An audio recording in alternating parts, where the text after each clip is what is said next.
The call came on a Tuesday afternoon while I was in back-to-back board meetings. My assistant, Michael, knocked on the glass door of the conference room. I held up one finger. 5 more minutes with the VP of Operations discussing our Q3 expansion into Southeast Asia.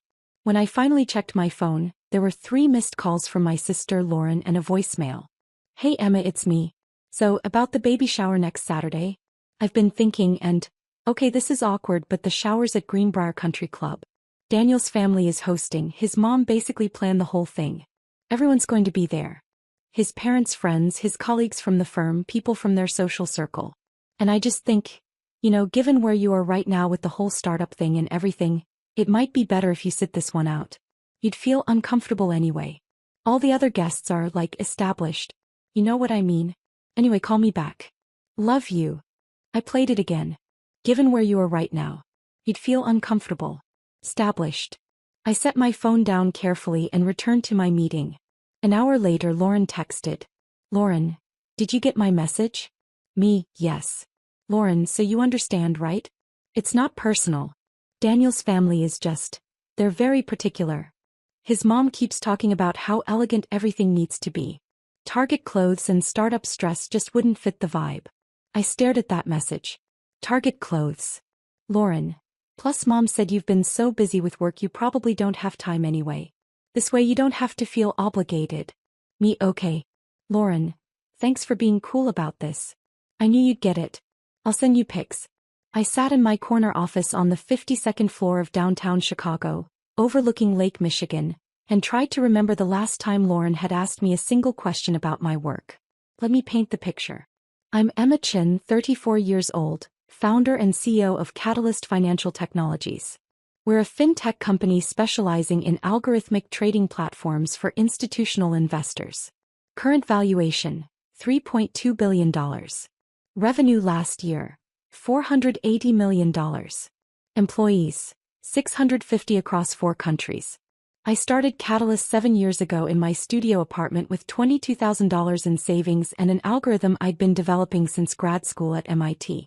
My family's reaction? That's nice, honey. When are you going to get a real job? Lauren is 2 years older. She married Daniel Whitmore 3 years ago. Daniel's a corporate attorney at his father's firm, Whitmore and Associates. Very old money. His mother, Victoria Whitmore, sits on museum boards and charity committees. Their family has a wing named after them at Northwestern. Lauren became exactly what Victoria wanted. Polished, proper, pregnant with her first grandchild. Me. I was the embarrassment. At Lauren's wedding, Victoria had introduced me to her friends as the other daughter, the one who's trying to start some little computer business. At Thanksgiving last year, Daniel's father asked what I did. Before I could answer, Lauren jumped in. Emma's in tech. She's still figuring things out. I just closed a $180 million Series C funding round. Forbes had called me for an interview. I'd said nothing. Because I'd learned something important. My family didn't need to know. They decided who I was when I dropped out of my finance job at Goldman Sachs to start Catalyst. You're throwing away a 6-figure salary for a pipe dream, Dad had said. You'll be back begging for your old job within a year. That was 7 years ago. I hadn't been back. The thing about building a company in silence is that you get very good at compartmentalizing. At family dinners, I nodded while Lauren talked about Daniel's latest case and their country club membership. I smiled while Mom bragged about Lauren's interior decorator and their home renovation. I listened while Dad explained how Daniel was really going places at the firm. And then I went back to work and built an empire. Catalyst's first client was a mid-sized hedge fund willing to try anything to improve their algorithmic trading efficiency.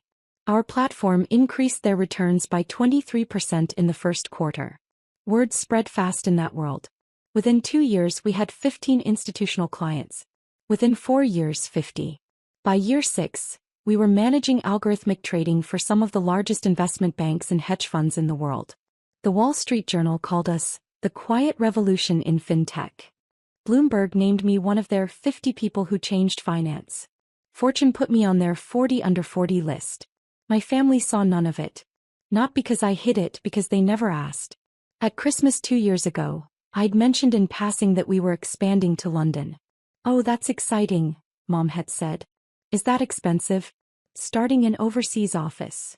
We raised $90 million to do it, I'd said casually. She paused. 90 million? Yes. Well, that's very impressive, honey. She changed the subject 30 seconds later to ask about Lauren's new dining room set. After that, I stopped mentioning work at all.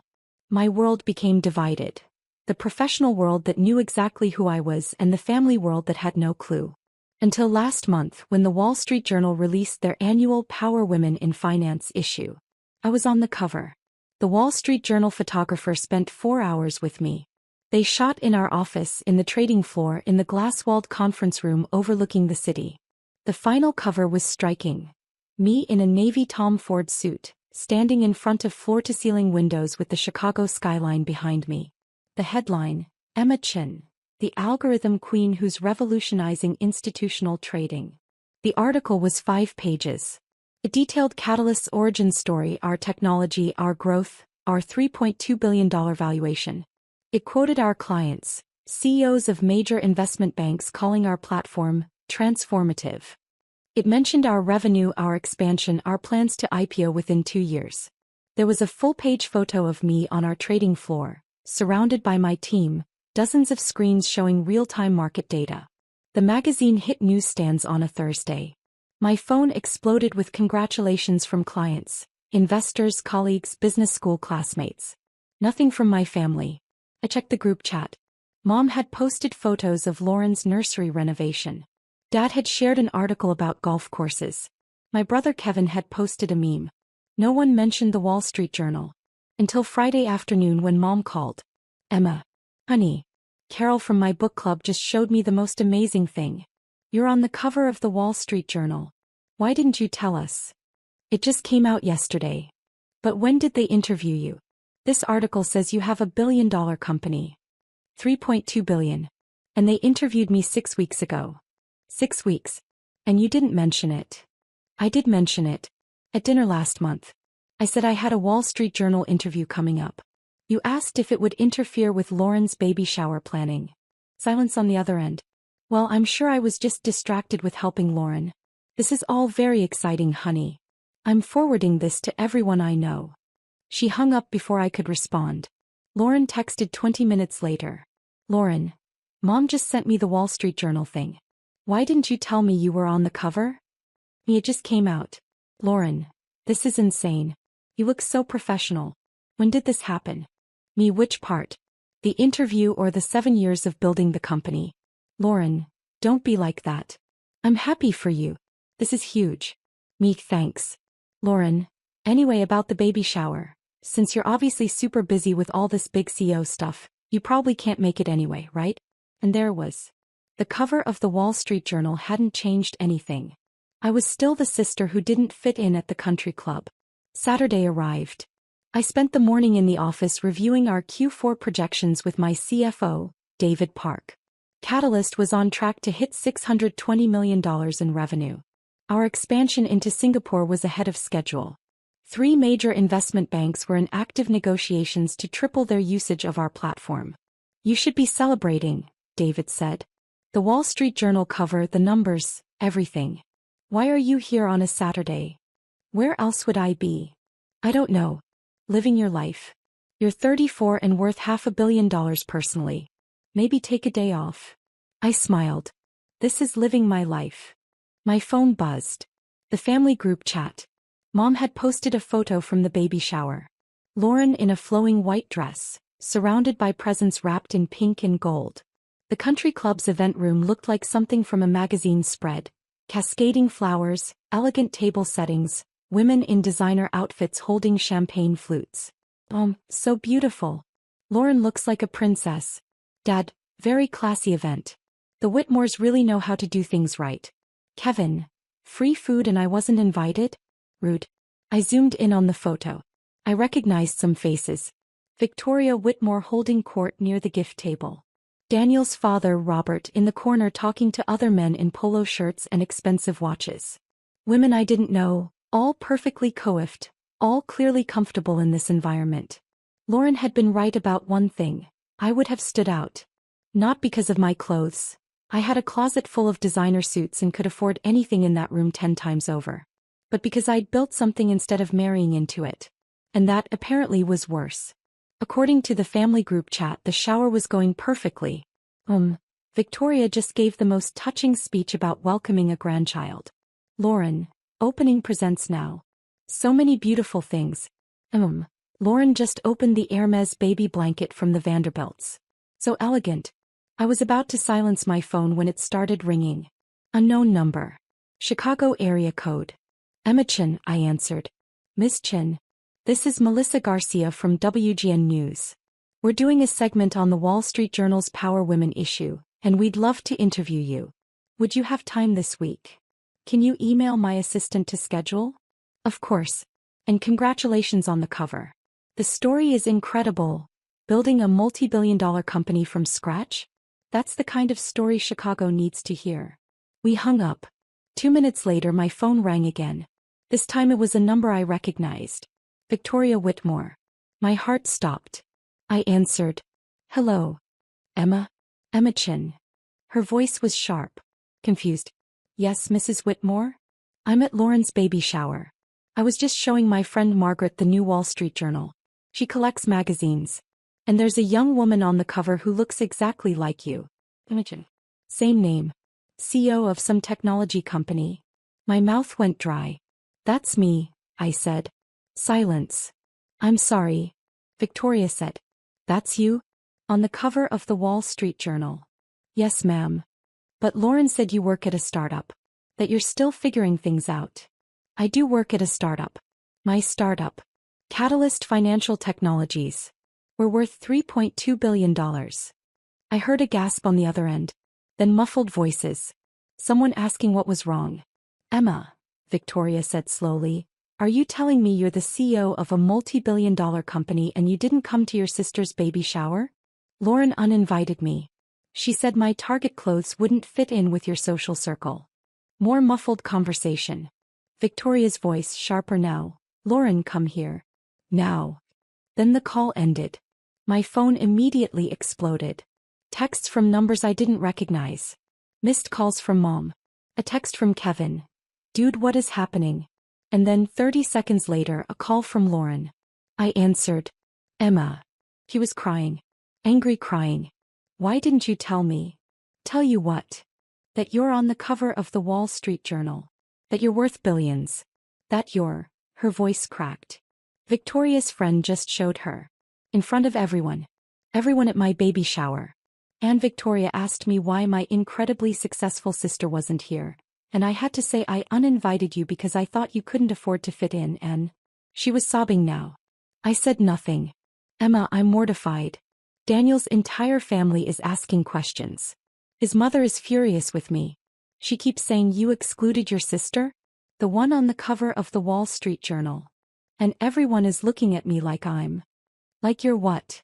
I asked quietly. Like you're someone who judged her sister's worth by her outfit instead of her achievements? That's not fair.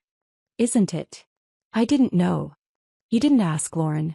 Not once in 7 years did you ask what I was building. You just assumed I was failing because I wasn't married to money like you are. He made a choke sound. Please. Can you come? Can you come to the shower and fix this? Fix what? The fact that you're embarrassed? That's not my problem. Emma, please. I hung up. My phone didn't stop ringing for the rest of the day. Mom called 6 times. I let them all go to voicemail. Dad texted. We need to talk about this situation. Kevin texted. This is the most dramatic thing that's ever happened in our family and I'm so here for it. Daniel called. I answered that one out of curiosity. Emma. He sounded exhausted. I owe you an apology. For what? For not knowing who you are. For not asking. For letting Lauren. For letting my family assume. He trailed off. My mother is mortified. She's been telling everyone what an elegant event this was, how everything was perfect, and then she finds out she excluded someone who's achieved more than anyone in this room. I wasn't excluded by your mother. I was excluded by my sister. I know. And that's inexcusable. Lauren is. She's devastated. The shower basically ended after Victoria's friend showed everyone the magazine. Half the guests spent the rest of the event Googling you instead of focusing on the baby. Victoria is furious. She keeps saying Lauren embarrassed the family. Good, I said. Emma. Daniel, I don't want an apology from you. You didn't do anything wrong. You just married into a family that decided I wasn't worth their time. That's not. It is. And now they're upset because it turns out I'm worth more than they thought. But that doesn't change anything. I'm still the same person I was last week when Lauren uninvited me. The only difference is now they know my net worth. He was quiet. Tell Lauren I hope the rest of her shower was nice, I said. And congratulations on the baby. I hung up. That night I got an email from Victoria Whitmore. Dear Emma, I owe you an apology. A significant one. When I met you at Lauren's wedding, I made assumptions based on limited information. I understood you were in tech and still figuring things out. Based on those descriptions, I formed an opinion that was, I now realize, completely inaccurate and deeply unfair. Today, at what should have been a joyful celebration, I learned that you are not only successful but extraordinarily accomplished. The CEO of a multi-billion-dollar company. Featured on the cover of the Wall Street Journal. A pioneer in your field. And you weren't at the shower because my daughter-in-law told you that you wouldn't fit in. I am mortified. Not because you're successful, though that certainly adds to my embarrassment, but because a member of my family made you feel unwelcome based on superficial judgments. I would very much like to take you to lunch. Not to make excuses, but to apologize properly and to get to know the remarkable woman I should have made an effort to know 3 years ago. If you're willing, please let me know. With sincere regret, Victoria Whitmore. I read it 3 times. Then I wrote back. Mrs. Whitmore. Thank you for your email. I appreciate the apology. However, I need you to understand something. The issue isn't that your family didn't know I was successful. The issue is that your family and mine treated me as less than because they assumed I wasn't. If I was still working a startup that was struggling, would I have deserved to be excluded? If I was making $50,000 a year instead of running a billion-dollar company, would I have been worth less as a person? The answer is no. And until my family understands that, I'm not interested in lunch. Respectfully, Emma Chin. Sunday morning, Mom showed up at my apartment. I buzzed her up because refusing felt like more drama than it was worth. She walked in carrying a bakery box and looking 10 years older than she had last week. Emma, we need to talk. Okay. She set the box on my kitchen counter. Croissants from my favorite bakery, the one she usually said was overpriced, and turned to face me. Why didn't you tell us? She asked. About the company. About the money. About being on the cover of the Wall Street Journal. I did tell you. Multiple times. You didn't listen. We didn't realize it was that successful. Because you didn't ask. You assumed I was failing because I wasn't following the path you understood. She flinched. That's not fair. Mom, at Christmas last year I told you we'd raised $90 million. Your response was to ask if that was expensive and then change the subject to Lauren's dining room. I didn't understand what that meant. You could have asked. She sat down at my kitchen island, deflated. You're right. I should have. Lauren's life made sense to me. Marriage, home, baby. I understood that. Your life was all algorithms and funding rounds and things I didn't understand, so I stopped trying. And decided I was the failure. I never thought you were a failure. You told Lauren I was still figuring things out. You introduced me to your book club as the one in computers. You never once asked to visit my office or meet my team or learn about what I built. Tears rolled down her face. I didn't know it mattered to you. It always mattered. You just didn't notice. We sat in silence. Lauren is devastated, Mom finally said. The baby shower was ruined. Victoria's friends spent the entire event asking about you instead of celebrating Lauren. Daniel's family is furious with her. She's been crying for 2 days. I'm sorry she's upset. But I'm not sorry I didn't come to an event I was specifically uninvited from. She didn't mean it the way it sounded. Mom, she said my Target clothes wouldn't fit in with Daniel's family's social circle. She meant exactly what it sounded like. Mom's hands shook as she poured herself coffee from my French press. What do we do now? I don't know, I said honestly. I'm not angry. I'm just tired. Tired of being the one who doesn't fit. Tired of being the afterthought. Tired of building something extraordinary and having my own family not even notice. We notice now. Because it's public. Because the Wall Street Journal told you to notice. Not because you cared enough to ask. She had no answer for that. Lauren showed up that night. She looked terrible. Swollen eyes, no makeup, wearing sweats. Which was shocking because Lauren never left the house in sweats. "Can I come in?" she asked. I stepped aside. He walked to my living room and stopped looking around. Floor-to-ceiling windows overlooking the city. Modern furniture. Original art on the walls. The kind of apartment that cost $15,000 a month.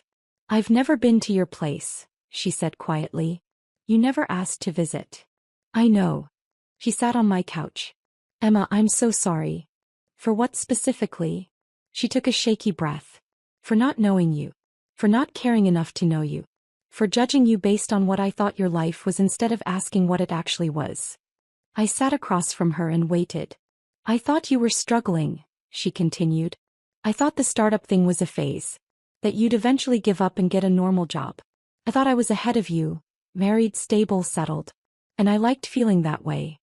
"Ahead of me?" "Yes." He started crying. "I liked being the successful one. The one Mom bragged about. The one with the perfect life. And you were just the sister who was still figuring things out. Except you weren't. You were building something incredible, and I didn't even notice because I was so focused on my own life and my own success that I didn't bother to ask about yours." I said nothing. "The baby shower was supposed to be perfect," Lauren said. "Victoria planned everything. All her friends, all the right people, all the perfect details. And I wanted it to be about me for once. Not about you. So when Victoria asked if you were coming and I knew you'd probably show up in something simple and talk about work if anyone asked, I panicked. I told myself you'd be uncomfortable. That you wouldn't fit in. That it was better for everyone if you didn't come. You told me my Target clothes wouldn't fit in." She sobbed. "I know. I know what I said. And I meant it. I meant it because I wanted one day where I was the successful sister, where people weren't asking about you or your career or your achievements. I wanted to be the center of attention without worrying that you'd somehow overshadow me." "Lauren, I've never tried to overshadow you." "I know. That's what makes it worse. You've never competed with me. You've never thrown your success in my face. You just quietly built an empire while I was busy feeling superior about my country club membership and my husband's family name." She wiped her eyes. "Victoria has barely spoken to me since the shower. He keeps saying I embarrassed the family by excluding you. Her friends have been calling Daniel asking to be introduced to you. Half of them want investment advice. The other half want to recruit you for their charity boards. And all I can think about is how I told you not to come because you'd bring down the vibe." "I would have brought down the vibe," I said quietly. "Not because of my clothes. But because I built my success instead of marrying into it, and that makes people uncomfortable. That's not fair to Daniel." "I'm not criticizing Daniel. I'm criticizing a culture that values proximity to success over actual achievement. Victoria's friends didn't care about me when they thought I was a struggling tech worker. Now that they know I'm worth $500 million, suddenly I'm worth knowing." Lauren was quiet for a long moment. "What can I do?" she finally asked. "I don't know. I'm still figuring that out. Can we start over? Can I get to know my actual sister instead of the version I made up in my head?" I looked at her. My older sister who I'd looked up to my entire childhood, who I'd wanted so badly to impress, who I'd eventually stopped trying to connect with because she'd made it clear I wasn't worth her time. "Maybe," I said. "But it's going to take time. And you're going to have to actually care. Not because I'm on magazine covers but because I'm your sister." "I do care. I should have cared all along." "Yes. You should have." The Wall Street Journal cover changed everything in nothing. Investors called with congratulations. Clients wanted to expand their contracts. Competitors suddenly wanted partnerships. Bloomberg asked for an interview. Forbes bumped me higher on their billionaire watch list. But at family dinner the next Sunday, which I reluctantly agreed to attend, nothing was actually different. Mom still asked if I was eating enough. Dad still talked about golf. Kevin still made inappropriate jokes. But now they asked questions. "How many employees do you have?" Dad asked. 650. 700 by year end. "That's incredible.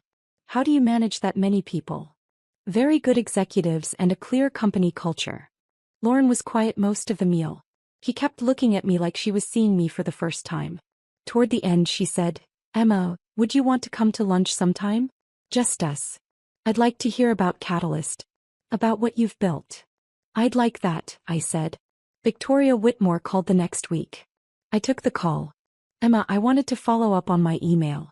I understand if you're not interested in lunch, but I wanted you to know that I spoke with Lauren, and with Daniel, and with my husband, and we all agree that we made a terrible mistake.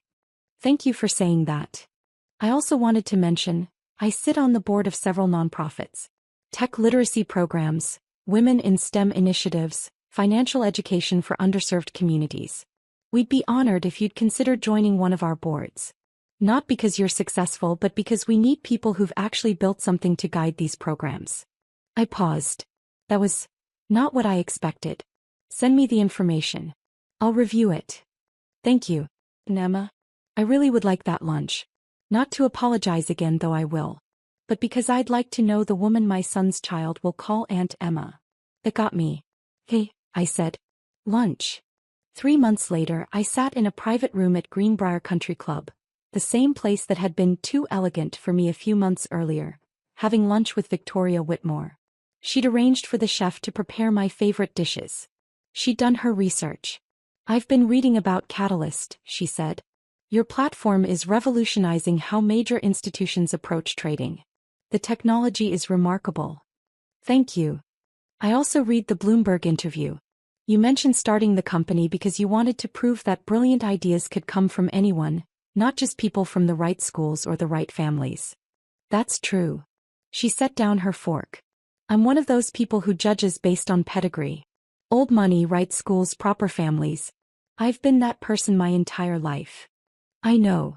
Lauren told me what she said to you. About Target clothes and not fitting in. It was unconscionable. But I think she learned it from me. From the way I talk about people. From the values I've demonstrated." I stayed quiet. "I'm trying to do better," Victoria continued. "I've started volunteering with one of the tech literacy nonprofits I mentioned, teaching basic computer skills to low-income students. It's humbling. These kids are brilliant. They just haven't had the opportunities that Daniel had. That my family had. That's good work. It's the least I can do. Emma, I'd like you to meet one of the students. He reminds me of you. Brilliant. Driven. Building something from nothing. She's 14 and coding her own apps. I told her about you. She'd love to meet you." Something in my chest loosened. "I'd like that," I said. Lauren's baby, a girl named Claire, was born in August. I was at the hospital. Lauren cried when she handed her to me. "Emma, I want her to be like you," she whispered. "Brave. Independent. Building things that matter. Will you teach her?" "Of course," I said, looking down at my niece. "I'll teach her that success isn't about fitting in. It's about figuring out who you are and building a life that honors that. Even if it makes people uncomfortable? Especially then." The Wall Street Journal followed up with another feature 6 months later. Catalyst Financial goes public. Emma Chen's IPO values company at $7.2 billion. The family group chat exploded with congratulations. Mom printed the article and framed it. Dad added, "My daughter is on the Wall Street Journal," to his golf buddies' conversations. Lauren posted the cover on Instagram with a long caption about having an incredible sister she was proud to know. Victoria sent flowers to my office with a note. "Congratulations on changing the world. Proud to know you." But the message that meant the most came from the 14-year-old student Victoria had told me about. Her name was Maya. "Miss Chen, Mrs. Whitmore showed me the Wall Street Journal article. I'm going to build something like you did. Thank you for showing me it's possible." I wrote back, "You don't need permission to be brilliant, Maya. Build your empire. I'll be here if you need advice." Because that's what I'd learned. The people who judge you by your clothes, your connections, or your perceived status don't matter. The people who see your potential and believe in your vision, those are your people.